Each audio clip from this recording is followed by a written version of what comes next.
नमस्कार. तर आज आपण स्ट्रेस मॅनेजमेंट म्हणजेच ताण व्यवस्थापन या विषयावरती प्रेझेंटेशन पाहणार आहोत. तर सर्वप्रथम आपण पाहूया की ताण व्यवस्थापन म्हणजे नक्की काय. तर त्याची व्याख्या आपण पहिल्या स्लाइडमध्ये पाहणार आहोत. ताणतणाव म्हणजे ज्यामध्ये व्यक्तीला तिच्या इच्छा आकांक्षा पूर्ण करण्यामध्ये अनेक मानसिक आणि शारीरिक अडथळे जाणवतात. तर या व्याख्येचा अर्थ काय आहे. तर आपण जेव्हा एखादी समस्या जेव्हा आपल्या समोर होते किंवा आपण एखादं काम करत असतो तर आपल्या साहजिकच आहे की ती वस्तूला आपण जेव्हा प्रतिक्रिया देतो, त्या गोष्टीला जेव्हा आपण प्रतिक्रिया देतो तेव्हा आपण शारीरिक आणि मानसिक दोन्ही प्रकारे त्या गोष्टीला प्रतिक्रिया देत असतो. तर त्यावेळी आपल्या शरीरावरती आणि आपल्या मनावर त्याचे काय परिणाम होत असतात. जसं की आपण उदाहरण पाहूया की जेव्हा आपल्याला खूप स्ट्रेस येतो किंवा ताण वाटतो तेव्हा जेव्हा आपण शारीरिक प्रतिक्रिया त्याला देतो ती म्हणजे आपल्याला खूप घाम सुटतो हाताला, आपल्याला एकदम छातीमध्ये धडधड होते असं वाटायला लागतं. खूप टेन्शन आलं तर आपल्याला एकदम डोकं पण दुखते असं वाटत असतं. आणि मानसिक जर आपण त्याला प्रतिक्रिया देत असतो जसं की आपल्याला असं वाटतं की खूपच आता मला एन्झायटी आली आहे, मला खूप स्ट्रेस आलाय, मला एकदम थकून गेल्यासारखं वाटतंय.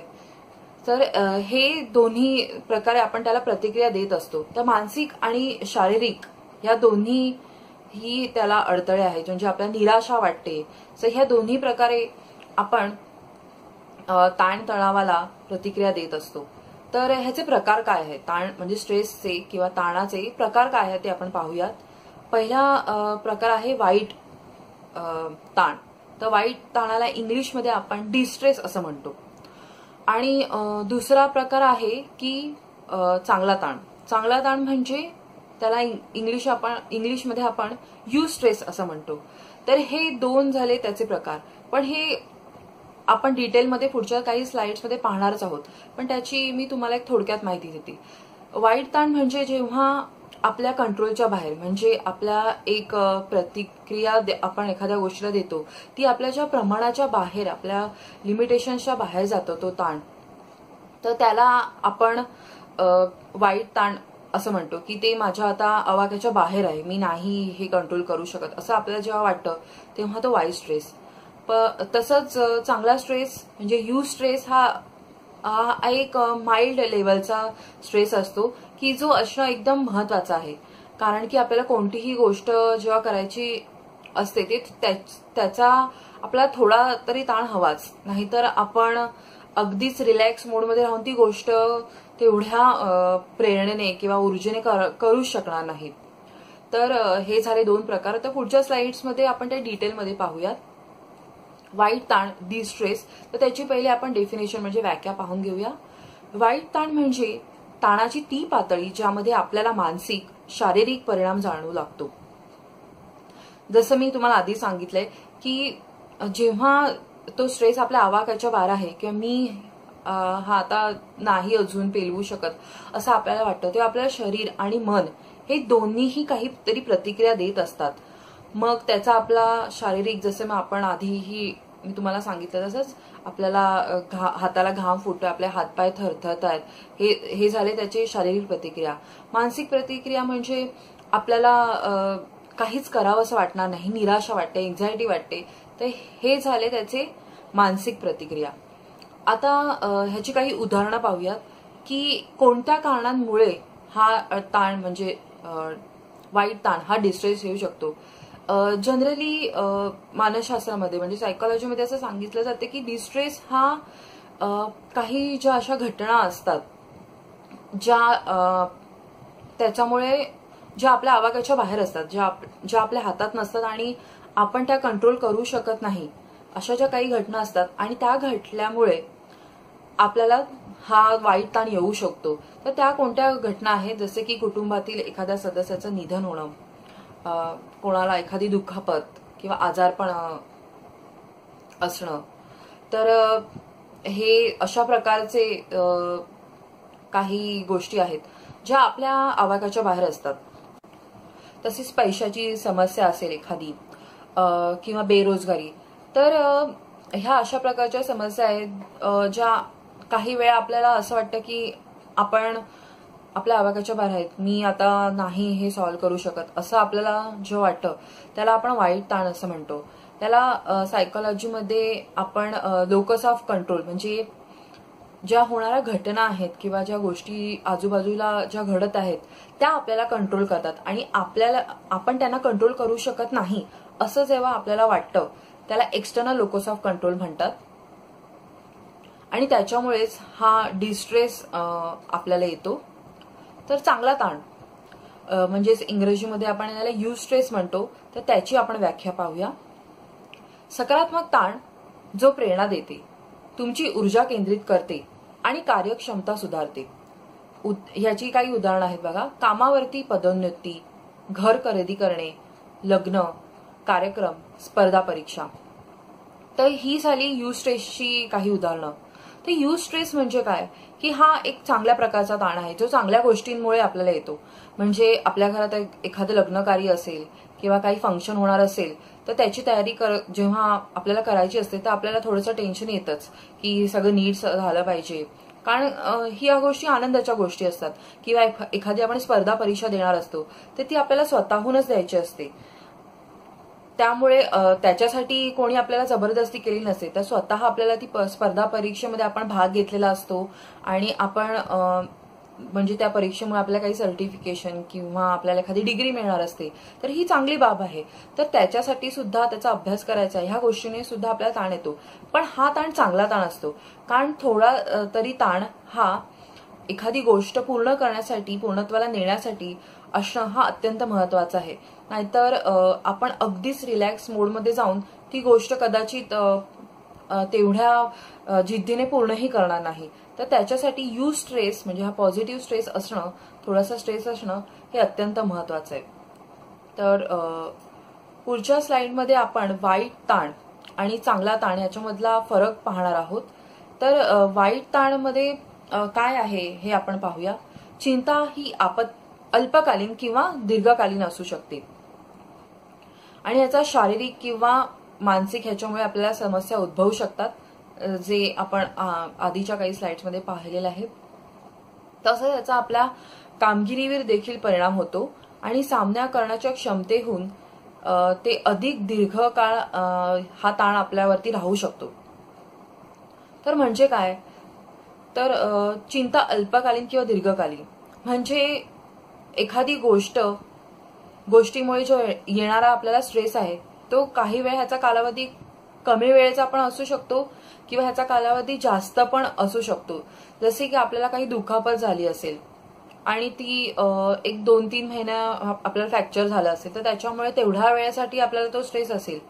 पण काही वेळा असं होतं की आपल्याला एखाद्या व्यक्तीची सपोज बेरोजगारी आहे तर ती त्याला पुन्हा त्याला जॉब नाहीच मिळाला तर ते त्याच्यामध्ये त्याचा बराच दुसरा जॉब मिळेपर्यंत त्याला अनेक वर्ष गेली त्याच्यामध्ये, तो त्याच्यासाठी तो दीर्घकालीन काळ झाला, म्हणजे 4 ते 5 वर्षाचा म्हणू शकतो आपण किंवा अजून अधिकही असू शकेल. तर तेव्हा तो दीर्घकालीन स्ट्रेस झाला.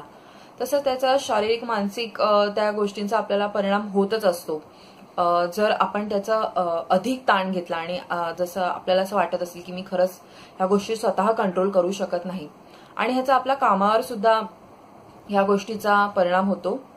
तसंच आपल्याला आपल्या सामना करण्याच्या क्षमतेहून ही गोष्ट अधिक आहे, म्हणजे जे मी तुम्हाला बोलली एक्सटर्नल लोकस ऑफ कंट्रोल आहे, तेव्हा आपल्याला डिस्ट्रेस जाणवतो. तर चांगला ताण म्हणजेच आपण युस्ट्रेस जे म्हणालो आहे, तर ह्याची चिंता ही अल्पकालीन असते. म्हणजे तसं पाहायला गेलं तर दीर्घकालीन चिंतेपेक्षा जी अल्पकालीन चिंता असते ती युस्ट्रेसमध्ये मोडते, कारण की ह्या गोष्टी थोड्या वेळेसाठी असतात, त्याचाच आपल्याला चांगल्या ताणामध्ये त्या गोष्टी आपण विभागणी त्याची होऊ शकते. तसंच ह्या गोष्टी आपल्याला प्रेरणा देतात, ऊर्जा देतात.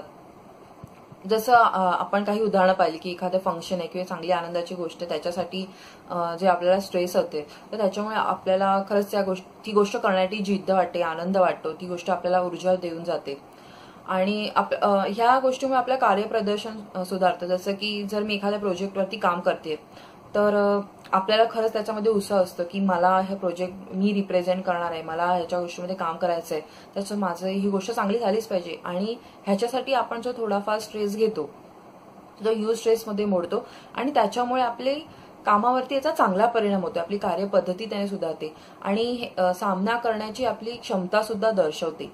कारण इथे आपल्याला असं वाटतं की मी ही गोष्ट कंट्रोल करू शकते, मी जर ही गोष्ट व्यवस्थित त्याची विभागणी केली, जर व्यवस्थित त्याची चांगल्या प्रकारे जर मी करण्याचा प्रयत्न केला तर ही गोष्ट नक्कीच करू शकते असं जेव्हा आपल्याला वाटतं तर तेव्हा आपण इंटरनल लोकस ऑफ कंट्रोल जसं मी तुम्हाला म्हणायला आधी आहे असं आपण म्हणू शकतो. तर पुढच्या स्लाइडमध्ये आपण पाहूयात की चांगला ताण यूज स्ट्रेस. तर या ताणाचे अल्पकालीन परिणाम काय आहेत ते आपण पाहूयात.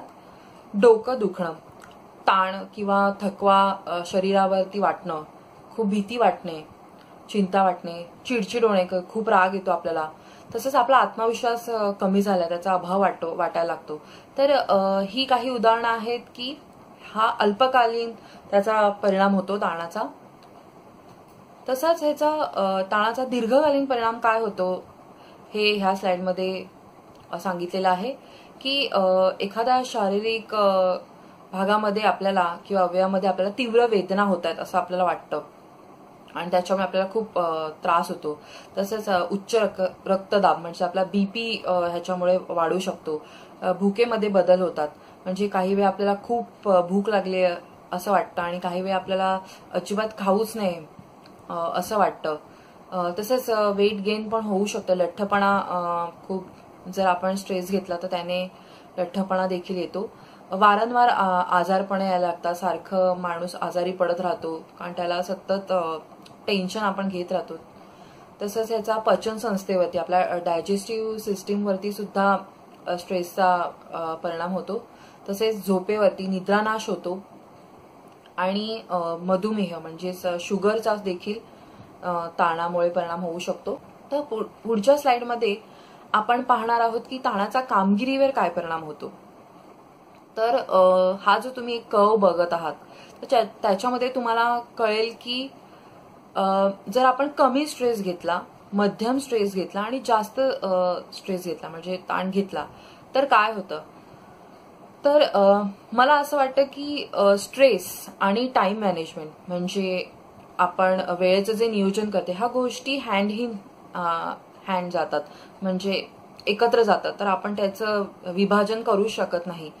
तर जर आपण वेळेचं नियोजन केलं तर त्याचा म्हणजे सपोज मला प्रेझेंटेशन करायचंय, जर मला संडेला ते प्रेझेंटेशन कम्प्लीट करायचंय तर मी सॅटरडे नाईटला जर ते करायला बसले किंवा संडे इव्हनिंगला जर करायला बसले तर त्यावेळी माझं जे स्ट्रेसची लेवल असणार ती खूप हाय असणार.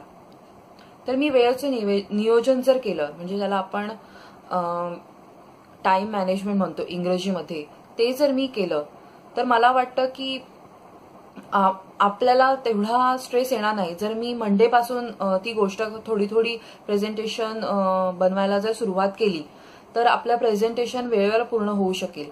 म्हणजे तेव्हा त्यावेळेचं आपलं स्ट्रेस हे मीडियम म्हणजे यू स्ट्रेस लेवलचं असू शकेल.